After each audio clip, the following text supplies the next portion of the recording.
Hello, my name is John. Welcome back to my channel. In today's video, I'm answering a question from a viewer of the channel who has written in to see if I can share some thoughts or reflections on something that he's going through in his life. And this is from James. And James says, "Hi John, I find myself at a point in my life where I notice myself interacting with others in a way that does not feel natural to me anymore. When I'm in conversation with people that I'm close to, I find that I speak more slowly. I don't have anything to prove, and also I find I'm listening more intently to the things people are saying. But when I'm at work, for instance, I find I tend to fill the silence, say things to join in, like joking around, but it feels tiresome. I come home at the end of every day feeling like I've spent energy entertaining conversations that don't serve me and may not necessarily serve the people around me. I'd really like to just be myself, but I can't seem to find a way that works. Have you ever experienced this? And if so, how did you move past it?" Well, first of all, thank you for your question. It's something I would say I've probably been reflecting on for many years. And before I share my experience too much, I think it's important for me to say that there are still moments in my life where I find that happening too, where I slip back into a kind of default mode of being around certain people, where there is a voice which emerges from me that doesn't really feel like it's me, but it's in there. When I started to learn more about, let's say, the conscious life, a life that's lived with intent, the thing that started to become very apparent to me was how much of my life was being lived on autopilot. How many of the decisions that I was appearing to make weren't actually decisions, they were just well-trodden pathways which I would continue going down over and over again, getting the same results, feeling some sense of dissatisfaction, but not really understanding how I'd arrived at the outcomes I'd arrived at. And I started to realize that every outcome is a consequence of a decision, and that I can make the decision based on the outcome I would like to see, including when I'm speaking with people or listening with people. Then I can inject a lot more awareness, I can bring a lot more awareness into that situation.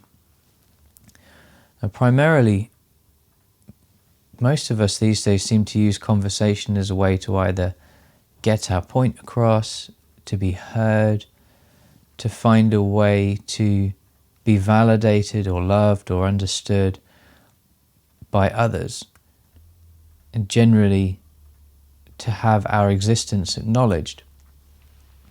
And much of the time we find that we fall short when these kind of things happen. There are other moments when we're in the company of certain people, and either for one reason or another we arrive at a point where we do actually start to feel understood.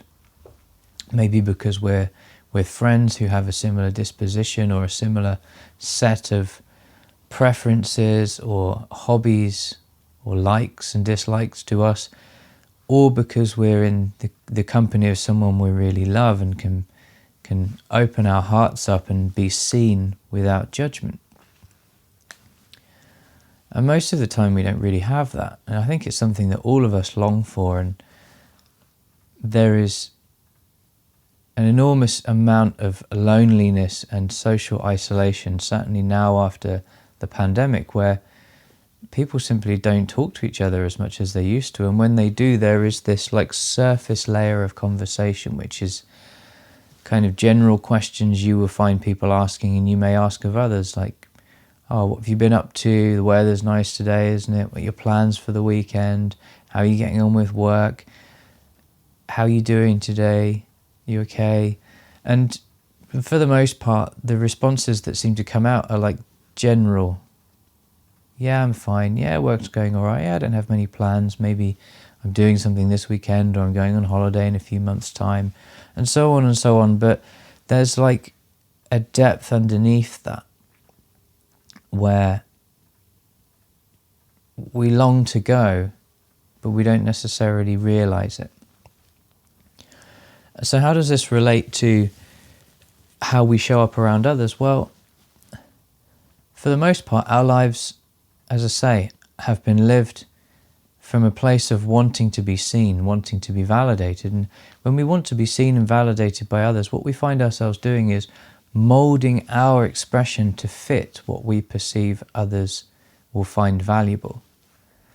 And in the process, we start becoming, or trying to become, the idea that we have of what they think we should be, right? So it's kind of unobtainable unless you actually ask someone, who do you think I should be to make me like you? Which would be kind of a weird question.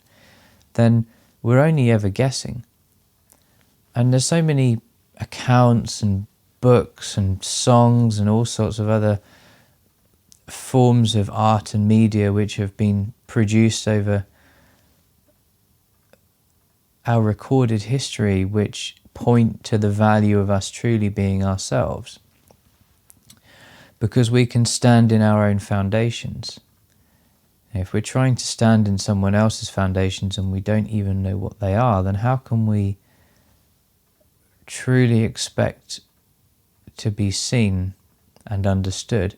And if we are seen, then the likeliness is we're going to be seen as trying too hard, or appearing fake or disingenuous or inauthentic. And you may have those images come to mind of the car salesman who's saying the things in the way that you would say them, in the way that he thinks you should hear them to arrive at the outcome, and you come away just thinking, oh, that was really horrible. And then you have other people who just seem genuinely interested in you, and they may also be car salesmen, but you don't come away thinking, oh, that person's just out to sell me a car. That person just cares that I exist and validates my point of view or my perspective without trying to arrive at an outcome. And what we find is naturally we tend to gravitate towards those people and are probably more likely to purchase from them.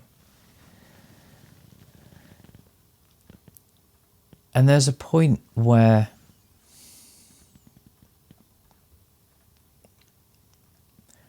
there's a point for me where I started to notice actually much of the time the things I was saying was because I just desperately wanted to be liked. I wanted to be appreciated. I wanted to feel valued or valuable. Work situations are always a good example because I think many of us can relate to that. And so I would find myself saying and doing things to fit in, and feeling like I had to portray this image of someone who was, I don't know, confident, had things figured out, was outgoing or expressive, or depending on the environment, perhaps not those things. And it takes an enormous amount of energy to be someone other than who you are. And certainly in the last few years it's changed. But it's really changed within the last, I'd say, 12 to 18 months. And if you go back over some of my previous videos, which I appreciate take a slightly different tone from this, you'll see that I've been thrust out of my comfort zone in various ways this year, particularly because of some personal circumstances that I went through with my dad, who unfortunately passed away, and I was making these videos throughout that process. And I found, in the face of seeing those things, recognizing that all of life is temporary, and that the people that you love, who you think are going to be there forever, aren't. and that maybe their time with you was going to come to an end before you're expecting it to or are prepared for it to. Kind of draws into question the value of presenting yourself to the world in a way that doesn't feel true to you. And I found in the time since I've returned home and just had some time to reflect, actually, who do I want to be? I want to be myself for myself. It's not about me being liked. It's not about me being validated. It's not about me being good enough. It's about me being myself. And maybe in there, those things from time to time continue to arise. But they don't dominate my experience. And I'm certainly conscious of those things happening, if not immediately in the moment, then shortly after. And every time awareness is brought back to something that we realize we've done unconsciously, it's like shining a bit more of the light on it. And there's only so long that can continue before it just stops making sense. There's only so much you can learn about certain subjects before that knowledge starts to just permeate outwards and you start to live with that knowledge as a reality. And I think this is the same. I feel like this is the same. So, yes, even though I find myself in the company of people who I'm not that familiar with, or I may not be that close to, and I do from time to time find myself speaking differently or acting differently or trying to fit in, I recognize that it's an old pattern of behavior, and it's not something I need to dwell on or give attention to, because I see it. And the fact that I see it means that its time is coming to an end. And I don't know when, but I know it will. And I don't have to judge myself for that. And neither do you. If you recognize, you've come to recognize that an aspect of your behavior or character is not something that you would consciously choose, then essentially you're making the unconscious conscious. You're bringing something out of the darkness into the light, so to speak. And there's only so long that can continue. But you can rest in the fact that that's happening and not beat yourself up because it's happening. And it's not like you're living there 100% of the time. And even if you're there 90% of the time, 10% of the time you aren't. And the same goes for anything. If you're stressed 90% of the time, but 10% you're not, then the capacity for you to be not stressed more of the time exists. If you are lacking in self-control when it comes to food, 90% of the time, then 10% of the time you aren't, which means that more of the time you can exercise some degree of self-control.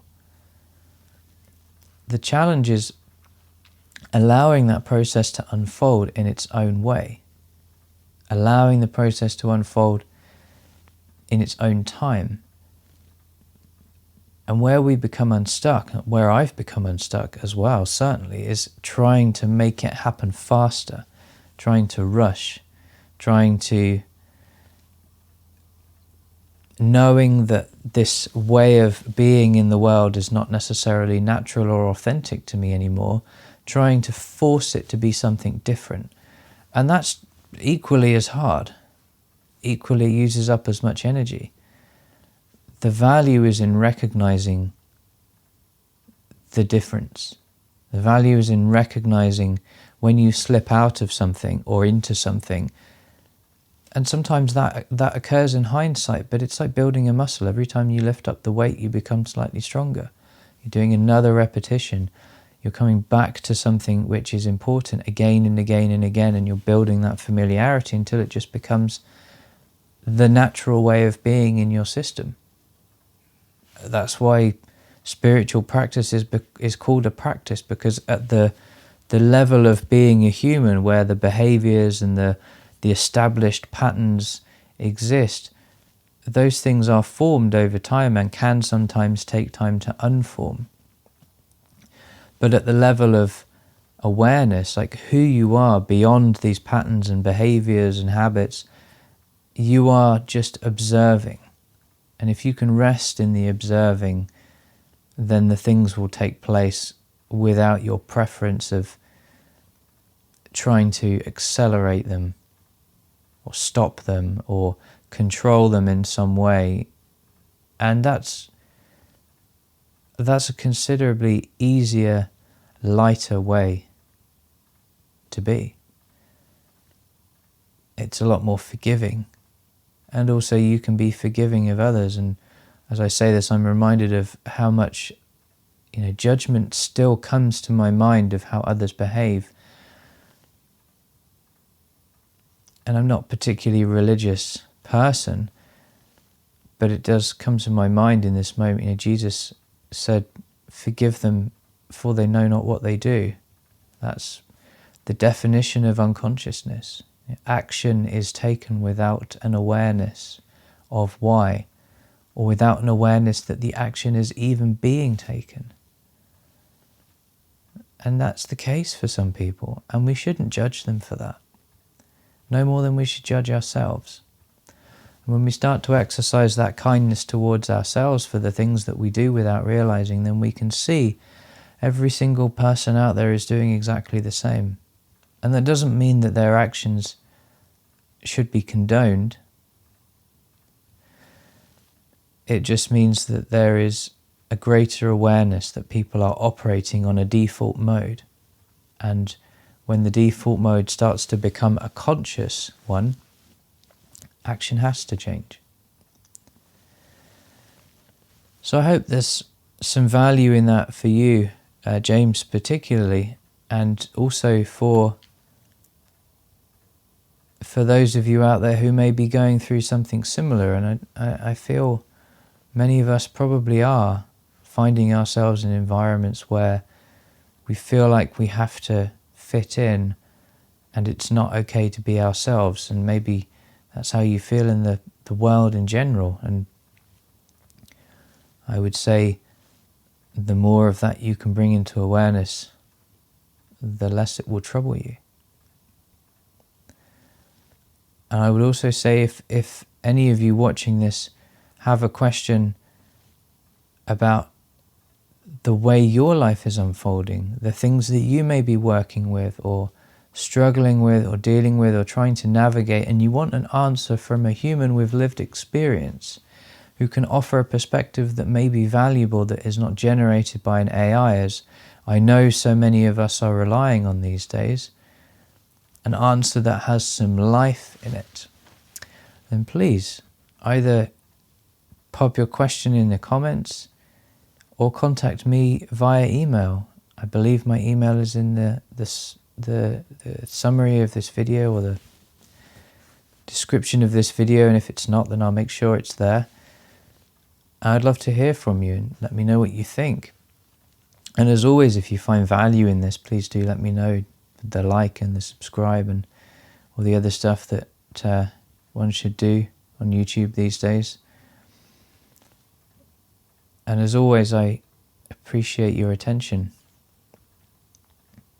I encourage you to take a moment to appreciate yourself for giving something sustained attention for a period of time. And I will see you very soon.